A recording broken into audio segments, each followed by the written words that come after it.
Today we discuss Hamas, its origins, leadership and its role in Gaza. The group, often labeled as a terrorist organization, also has roots as a resistance movement. Let's start with a story that Middle East scholar Tareq Baconi shares in his book Hamas Contained.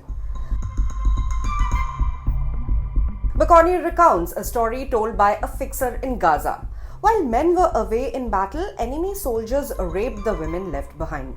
One woman, though, fought back and killed her assailant. The other women, initially overjoyed, soon saw her as a symbol of their shame. They conspired to kill her. Baconi writes that this woman is Gaza, a symbol of defiance, refusing to submit to Israeli occupation even when others have. Hamas was born from a Muslim Brotherhood which began in Egypt in the 1920s. It initially focused on pan-Arab nationalism. Under Sheikh Ahmed Yassin, Hamas performed charitable work in Gaza after Israel occupied the territory post-1967 war. At the time, the Palestinian Liberation Organization, that is a PLO led by Yasser Arafat, was gaining influence. To counter this, the Israeli government funded Yassin, helping promote him. By mid-1980s, Hamas emerged as an alternative to PLO with a focus on Islamic law and the liberation of Palestine. In 1987, Yassin officially formed Hamas as the Muslim Brotherhood's political arm in Gaza. This coincided with the First Intifada or Palestinian uprising. A year later, Hamas published its 36-point charter calling for the destruction of Israel and killing of Jews. This charter was amended in 2017, removing direct references to killing Jews.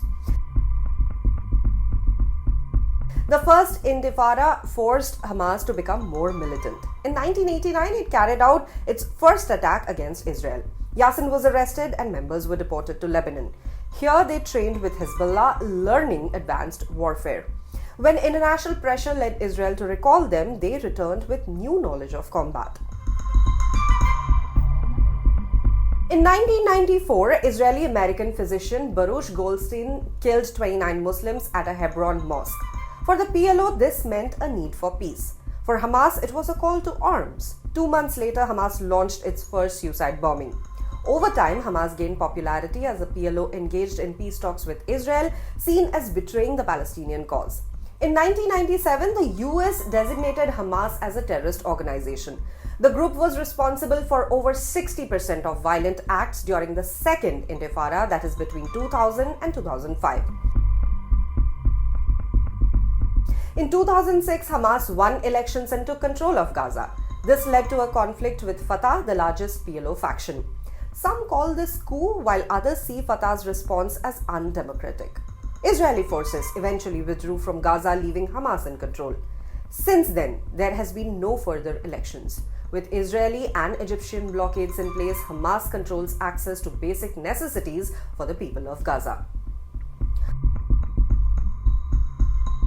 Hamas's leadership is structured into three parts. The Shura Council, which is a consultative body, the Politburo, which makes key decisions, and the Ezzedine Al-Qassam Brigades, that is the EQB, which is its military wing. Israel has assassinated top Hamas leaders, creating constant shifts in their leadership. Yassin was killed in 2004 and political chief Ismail Haniyeh was killed in 2024. Yahya Sinwar now leads Hamas from within Gaza, while Mohammad Deif commands the EQB. Sinwar and Deif are considered hardliners, with Sinwar leading the group towards more extreme positions since his release from prison in 2011. Hamas is part of Iran's axis of resistance along with groups like Hezbollah. Iran supports Hamas through arms, intelligence and money. Other allies include Qatar and Turkey, which provide funding and shelter to senior leaders. While Hamas enjoys this support, its leadership has always had a divide. Some leaders favor militancy, while others are more pragmatic. Support for Hamas among Palestinians has fluctuated. While unpopular before the 7th of October, a recent attack on Israel has increased its support in Gaza and the West Bank. Hamas has gained legitimacy through its social services and resistance against Israeli occupation. Millions of Palestinians have been displaced, living under harsh conditions, which fuels their support for any movement that resists Israel. Hamas rose to prominence as an alternative to the PLO, which has been accused of corruption and ineffectiveness. The PLO's concessions during peace talks like the Oslo Accords were seen as betrayal. Its leader, Mahmoud Abbas, is 88 years old and the organization lacks a clear succession plan. Hamas has employed violence as a tool of negotiation. The 7th of October attack on Israel was seen as necessary to disrupt a status quo that left Gaza under siege. Hamas justifies its attack as retaliation for Israeli atrocities as part of its broader Palestinian resistance. However, many criticize Hamas for its tactics, which include using civilian areas as military bases and putting Gazan civilians at risk. Some argue that Hamas has sacrificed the well-being of Gaza in its pursuit of violent resistance. Israeli retaliation after the 7th of October attack has resulted in the destruction of large parts of Gaza, leaving many to question whether Hamas's strategy is sustainable. Hamas's role in Gaza remains controversial. It is seen as a symbol of Palestinian resistance, but also criticized for the suffering its actions bring to the people. As the conflict with Israel continues, the future of Hamas and the Palestinian cause remains uncertain.